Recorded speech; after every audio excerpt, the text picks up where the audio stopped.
there, welcome to Our Voices. I'm Oriani Tangishaka. As usual, I'm joined by my co-hosts Seminish Yakoye and Amina Aliyu. Ladies, have you ever thought if you could use your beauty as a tool for effective change in your community, what would it be to do? I mean, to be honest, I've never thought about using my beauty as a tool for the community, more myself, you know. Just when I went to get extra ice cream and just make my voice a bit more high-pitched, like, could you please be more generous with the toppings? Well, I mean, me either. I never thought that I would use my beauty for anything. And I don't think I ever will. But since you asked it, I probably might use it for positive social transformation. Oh, look at you. I don't know if I'm at social. Right promotion. Look at you. I don't know if I'm at social yet. I don't know if it worked. I think I'm with Amina. Let's finish I've with used getting my a beauty free- to get more ice cream. Let's start with getting a free oil change. A free oil change. That is amazing. Women do use their beauty for a lot of things. Well, what impact do beauty pageants and titles have on Africa's social, political, and economic landscape? How has the $571 billion per year industry benefit communities across the continent? Today, we hear from some beauty queens in Africa and here in the diaspora on how they use their platform to influence the changes they wish to see in their communities, country, and the world at large. An example of someone who has had impact in their community is former Miss Uganda 2008, Deborah Mwima. She was a teen mom who turned into a philanthropist and entrepreneur. Since her reign, she has helped more than 10,000 mothers and vulnerable girls through her Deborah Mwima Foundation, which focuses on prenatal and postnatal care. She also owns a clothing store of more than 25 employees in her home country. On social impact, in 2019, the global community celebrated Black Beauty when 4 Black women, Nia Imani Franklin, Chelsea Christ, and Callie Garris, and Zozibini Tunzi took home the titles of Miss America, Miss USA, Miss Teen USA, Miss Universe, making it the very first time Black women won 4 major pageant titles in the same year, as noted by the Washington Post and many other publications. On this week's episode of Our Voices, we, will be looking at the fact that while pageants are often societal, have also taken societal beauty and glamour, they also provide an opportunity to advocate for important causes in our community. Welcome to Our Voices. The World Bank says 70% of 10-year-olds in Nigeria, a country that already accounts for the highest number of school dropouts, cannot understand a simple sentence or perform basic numeracy tasks. The United Nations says more than 60% of Nigeria's out-of-school children are young girls, that gender-based cultural biases are part of the problem. But a Nigerian beauty queen is using her popularity and platform to promote formal education for young girls, as Timothy Obiezu reports from Abuja.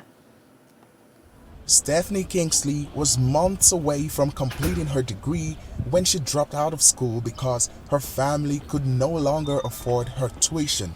Then I had to work several jobs to put myself through school. So a lot of things that I might not be able to say on camera, but it wasn't really an easy journey. But despite the challenges at home, Kingsley contested and won the Miss Global Nigeria Beauty 2022 contest and went on to represent Nigeria in Indonesia. Now, with her fame and title, she's helping younger girls get education. I know what I had to go through. Society requires a lot from us, and the pressure is very intense. If we cannot use our beauty to affect lives around us, what then is the essence of beauty? So for me, it's never enough. No matter how many girl child I'm able to successfully sponsor through school, through my organization. Last year, the United Nations Educational, Scientific and Cultural Organization, or UNESCO, said 18.5 million Nigerian children, the majority of whom are girls, do not have access to education. The figure is up sharply compared with 10.5 million reported by UNICEF the year before. The trend is due in part to Nigeria's simmering insecurity but poverty and lack of awareness and cultural bias play a role, according to Raquel Daniel, who runs a non-profit Beyond the Classroom Foundation, helping hundreds of out-of-school kids get back to school. A lot of parents, especially in the northern part of Nigeria, where I'm from, want to educate their boys, and because that they believe that the girl's education ends up in the kitchen. So the girl, if the girl's going to end up in the kitchen, so why would I, educate? How would I waste money to educate, this girl? So, yes, we have a lot of out-of-school girls in school. So what we try to do is ensure that we explain to the parents that a girl is as important as a boy. Nigerian authorities have improved education spending and are offering incentives in a bid to encourage more school enrollments. But beauty pageant coach Olamide Alabi says beyond education, African beauty queens are sharpening focus on a range of important issues and inspiring positive changes. I have Miss World, Miss Universe, Miss Eco, Miss Grand, Miss Global, lots of queens. Working with beauty queens, I would say it's an honor, because not only are they women, but they're women who want to cause a change, a positive change in the society. For now, African beauty queens like Kingsley will be making an impact, one schoolgirl child at a time.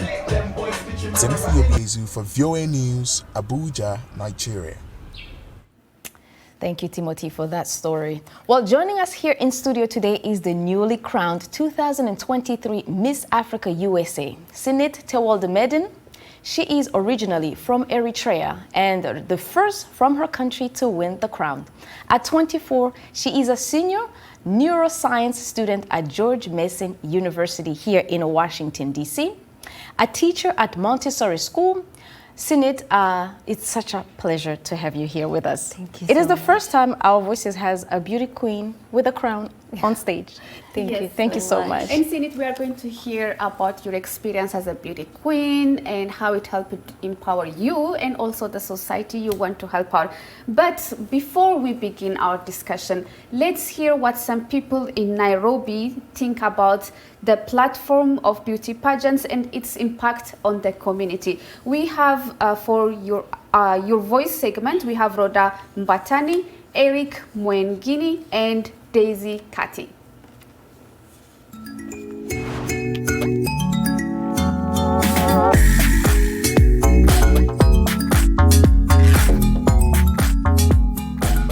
Sarah Busibori is an inspiration to many. She is Miss Autism Kenya 2019, and she uses that platform to just bring awareness regarding autism disorder, because many people out here, they are limiting themselves because of a disorder, but she is out here showcasing that you can be anything. You can be a beauty pageant, you can do literally anything regardless of your situation, and I think that is such a beautiful thing. And her being featured in various media stations like BBC covered her, and it just showcases what it is like being a beauty pageant. It doesn't have to be about beauty, even something that you carry inside, and that is really what matters. And on the matters of pageantry, I think it's a very good platform in the sense it's showcasing that beauty comes in many different forms. And for one, I remember there is Cecilia Mwangi. She won the Miss World in 2005. She has been a very big ambassador of girls and girl empowerment, especially with GBV. You see, she's working with many girls, empowering them. And apart from that, she has also been the head, or she has been the ambassador of the anti-Jiga campaign, which has helped a lot of people, especially in the rural areas. So with the pageantry, I think it's a good opportunity, especially for women, to showcase them that they can be more than just beautiful. They can be beautiful and empowered. So I applaud such an endeavor. I aspire to find a woman like that, in the sense, Cecilia Mwangi is a beautiful lady, but she's doing more. She's using the platform she got. She won the Miss World, but she didn't just win. She won and she used her platform to help other girls. She has uplifted other women, especially there was also a pageantry in 2012 where there was a lady from Kenya who won because they were in partnership with Cecilia Mwangi in the anti-Jiga campaign. So she's lifting up other people as she goes. So I aspire to find a woman like that, because that is someone I would like to be near. I find African beauty pageants to be inspirational, because someone like Oluchi from Nigeria, she was crowned the most beautiful girl in Nigeria, and she uses her platform to create cancer awareness.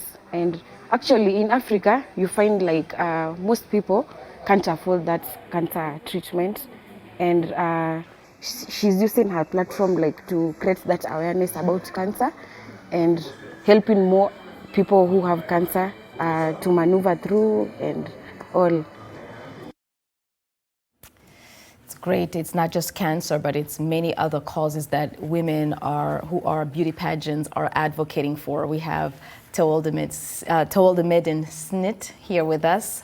Snit, you know, not every pageant experience is a positive one where women get empowered, where their beliefs are supported, and so forth and so on. We have heard many times where women are used and abused during pageantry, and sometimes they also use their bodies to get titles and so forth. We also hear that.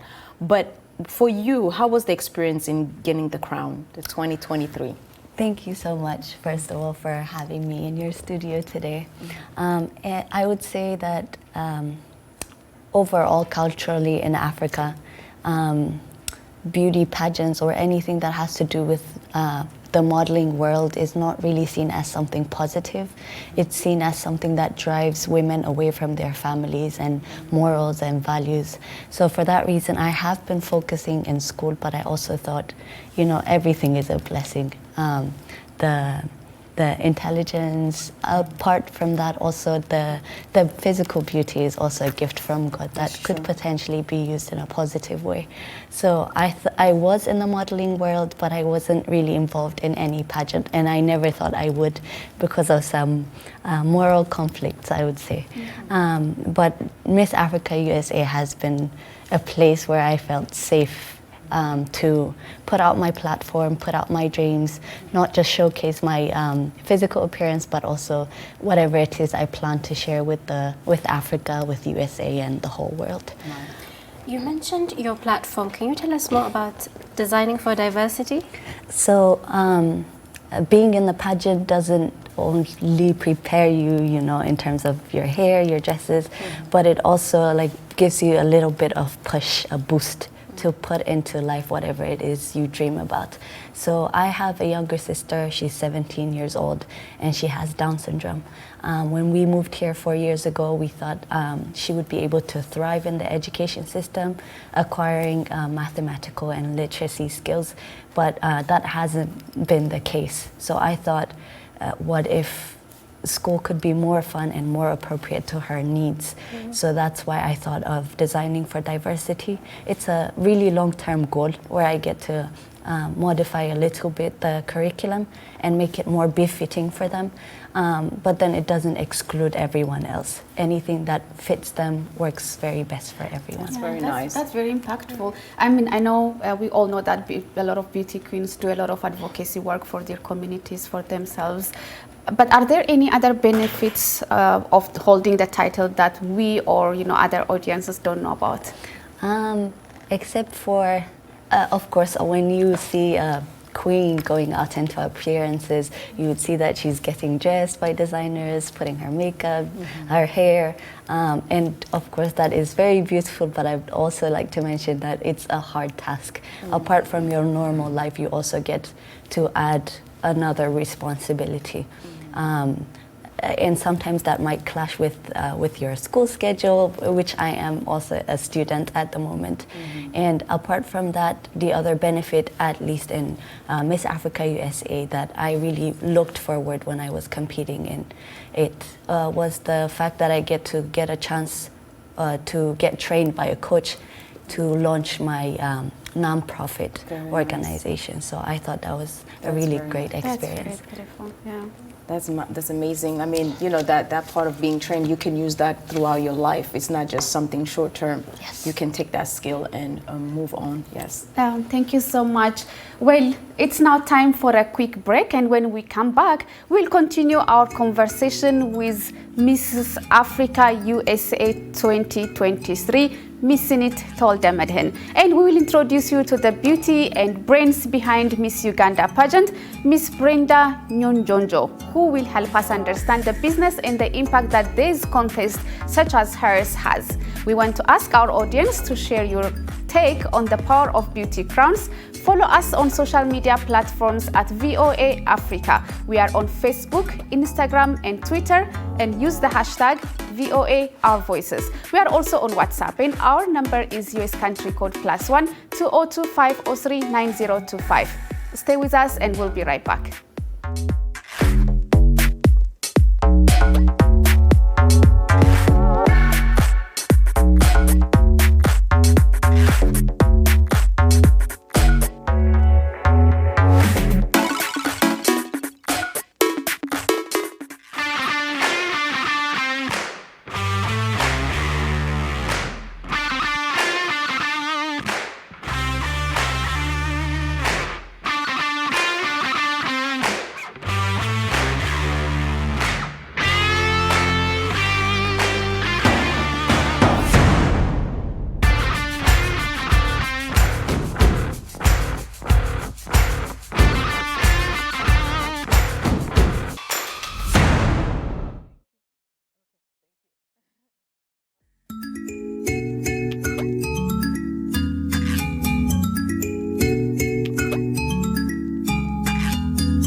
Welcome back. You are tuned into Our Voices. We are discussing the power of beauty pageant crowns. Still with us in the studio is Miss Africa USA 2023, Miss Sinish Tewelde Medin. Now we also welcome Miss Brenda Nanyonji, CEO of the Miss Uganda Beauty Pageant and Foundation, which produced her company, Kezi Entertainment. She also serves as an event planner, life coach, fashion designer, and actress. She is joining us via Skype from the Ugandan capital, Kampala. Miss Brenda, we're very happy to have you here with us. Thank you so much for finding the time to join us.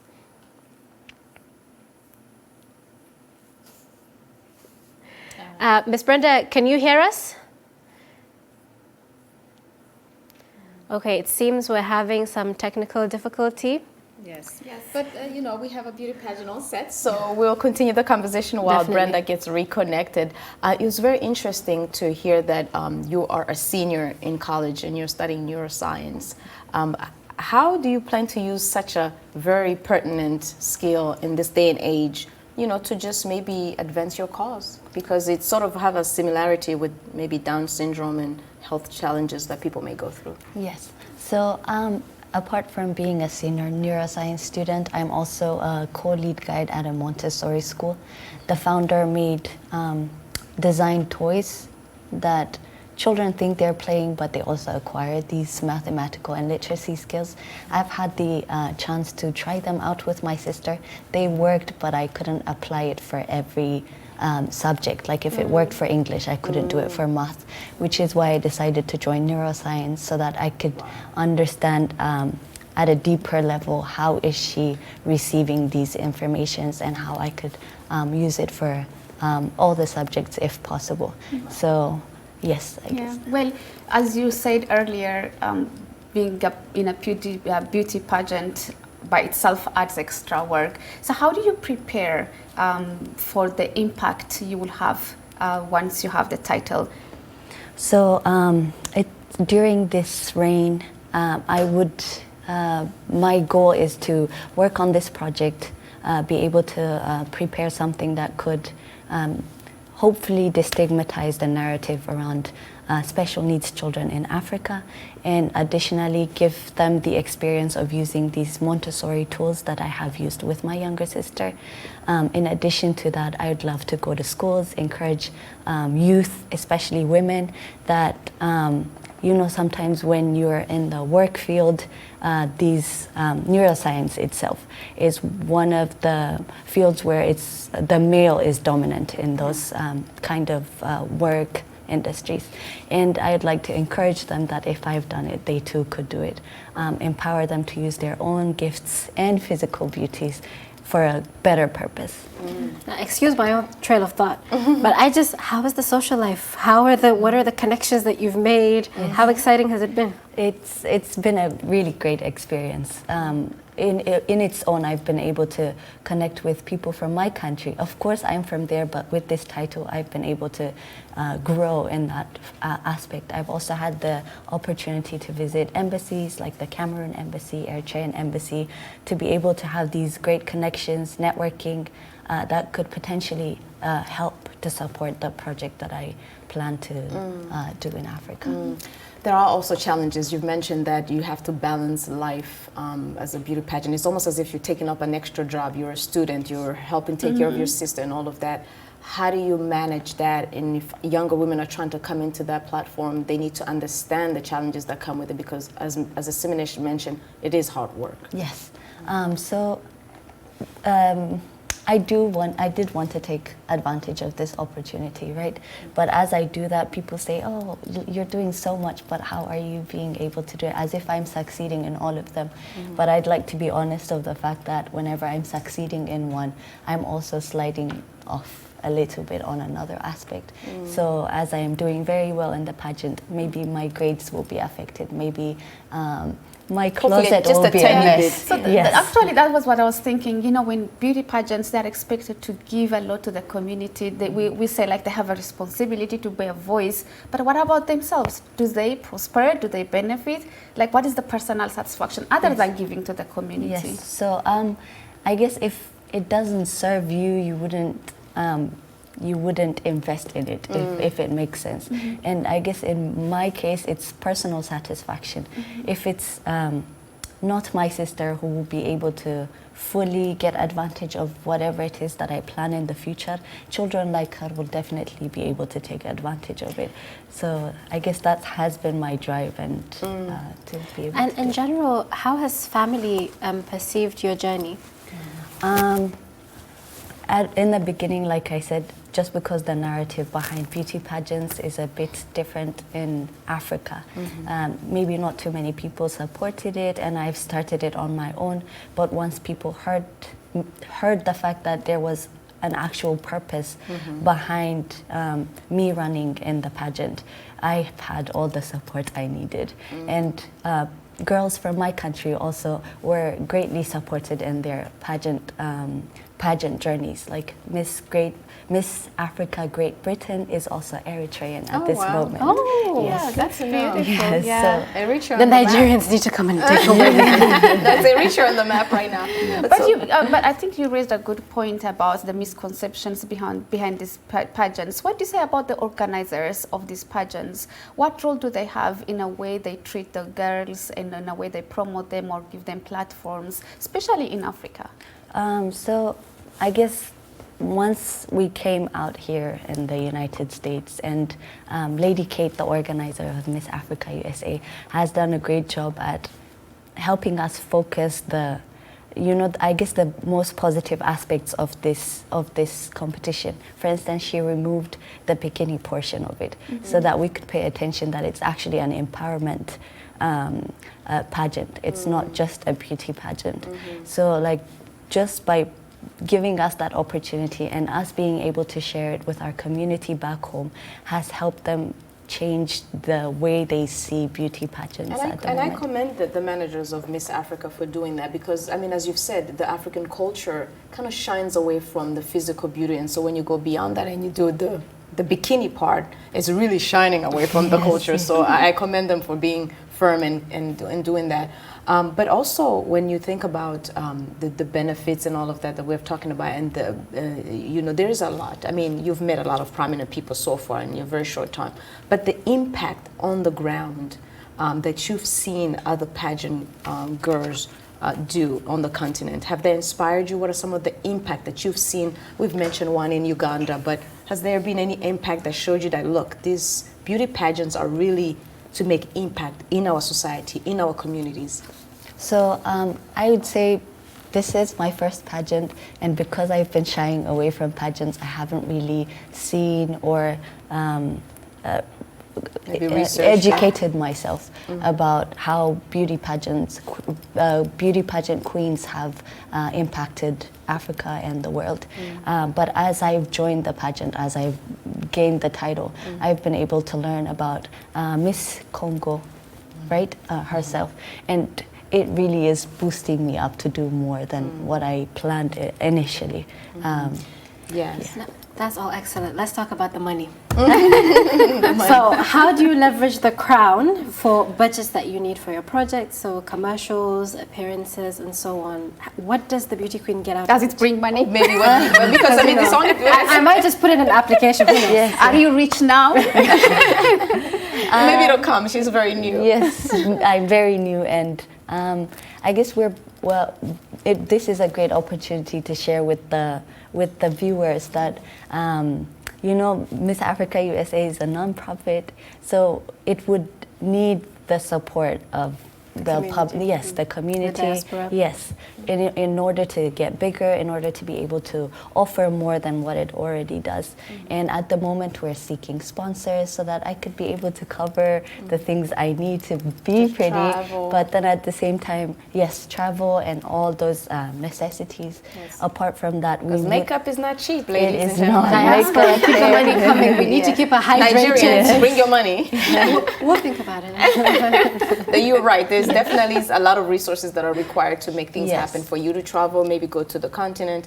In previous interviews, you did mention that you want to go on the actual continent Yes. and speak to the culture barriers that are there, especially for Down syndrome Yes. children. And that's going to require a lot of resources. So, Yes. and we were hoping to speak to our guests. Unfortunately, we weren't able to hear exactly how much time and resources it takes to actually promote these causes, because these are impactful causes. Down syndrome is very rarely talked about on the continent, and it would be really great to see you on the ground talking about those issues. Yes. Which country would you like to start with? Nigeria. Nigeria. I guess because I come from Eritrea, I would love to start back home. Not the Every jollof? charity starts from home. So. Yes. Not the jollof. But then I Seriously? definitely want to go to West Africa. Nigeria. Burundi. But what West has been the Africa reaction Central. from Eritrean girls, young girls today? I loved how one of them who was recently running for in South Africa for another pageant mentioned that she has been inspired. She also is an engineer and a teacher who is also running in the pageant. So they didn't just like the whole narrative has changed, and Wow. because Eritrea is small, I think the effect was. Well, Ms. Sinnott, thank you so much for being with us. We're going to wrap it up here, and hopefully we'll continue the conversation online. Thank you so much, and I want to thank my team here at Voice of America. Until next time, I'm Oriani Tangishaka. Good day.